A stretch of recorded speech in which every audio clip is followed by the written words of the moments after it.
You know what? I'd like to just say a little something. I just spent some time with her parents, and I told them I was coming here because of the ceremony that I heard about, or the signing of the rock. And when you do things like this, and you come out like you have, for someone that most of you didn't even know, I just want to tell you how proud I am that you're all Spartans, and that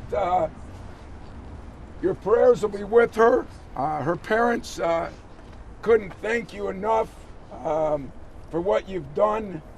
She's been an inspiration to all of us. And those of you that didn't get to know her, I can only tell you that her message that should be sent is, don't ever give up on anything. Don't ever quit. When you face some tough times, like all of us will, make sure that you just keep fighting through it. You know, her last month, she got to do a few things that really none of you have done yet. She never going to get the opportunity to graduate, but she got to spend senior night with us. The banquet we had, she got to get an award, which a lot of us have never gotten. And the trips she went to when she went to New York, or when she got to cut down a net in Indianapolis, most of you here will never get a chance to cut down a net. So even though she only lived 8 short years, she went with Adrian down to Dallas. It was her last weekend, and her dad told me that when she came back on Saturday, she said, "Dad, I'm tired. It's time to go home." I think that's home.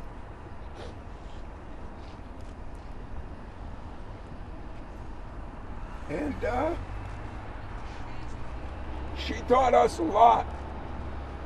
She only lived 3 more days. And her parents told me tonight she was smiling when she died. I'm not sure I'd be that tough. I'm not sure my players would, and I'm not sure you would.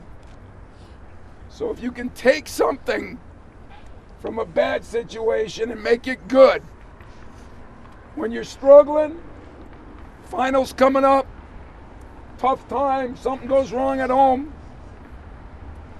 think how lucky you are to have what you have. And learn from her that you don't have to be the biggest, the strongest to be tough. You just got to have a mentality.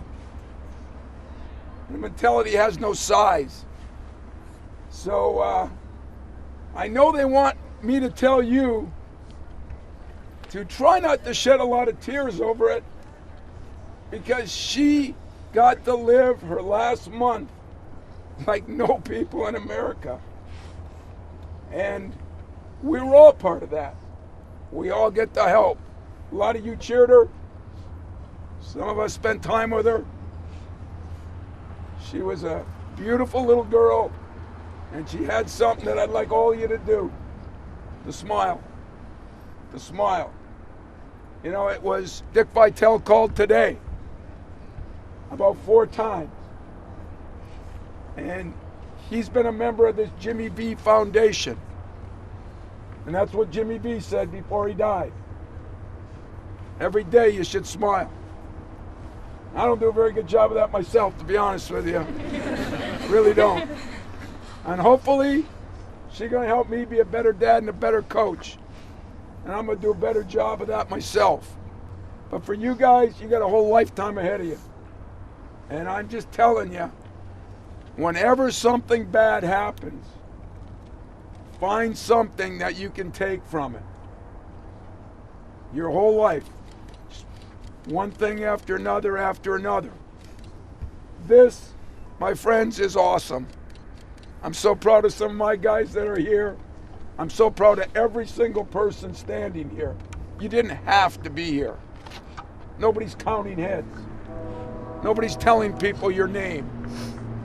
You did it because you care. You did it because it was special. And I would like to say one thing about Adrian. Adrian did so many things behind the scenes. Everybody talks about the TV stuff. The most memorable thing, and I'll close with this, that I've done since I've been here. A guy named Jack Ebling said it best. This year we beat a #1 team. We beat a #1 seeded team. We won a Big Ten conference tournament. And he said, you know, at the end of the year,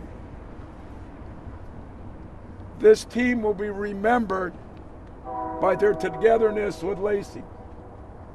10 years from now, that's what people will talk about. And I told her parents that I've worked a whole lifetime to try to inspire people. In 8 short years, she went from inspiring Adrian to then our team, to then our university, and then she branched out to our city. Then she branched out to our state. And thanks to our small run in the NCAA tournament, she was able to branch out to the country. And today her parents showed me texts from people in Japan and China and Spain and Italy. There aren't many of us that can have an impact on the world. Give back to whoever you're giving back to, and I'm telling you, it'll be the greatest thing you ever did. And the night I spent with Adrian at a hospital with her in November, when I saw what an individual could mean to another person, it was probably the greatest thing I learned since I've been here. So I just thought I'd tell you that her parents said, thank you so much. I tell you from me, just a guy who's been at this university for 30 years, I've never been prouder of a group of students, of all the cheering at a football or basketball game, of all the graduations I've gone to. This will be the proudest night I've had to stand in front of you. And I thank you from the bottom of my heart, from her family. Make sure you sign this. Make sure you remember what it means to sign it, because this too will pass in a couple of days. What you do, what she did for you, if it was me, it would last a lifetime if I were you, because this little tiny girl, she wasn't that big, she wasn't that strong, but she sure was powerful, wasn't she? So thank you very much. And what are you going to do? What do you got next? We have some candles. We got some candles? We're going to sing The Shadows.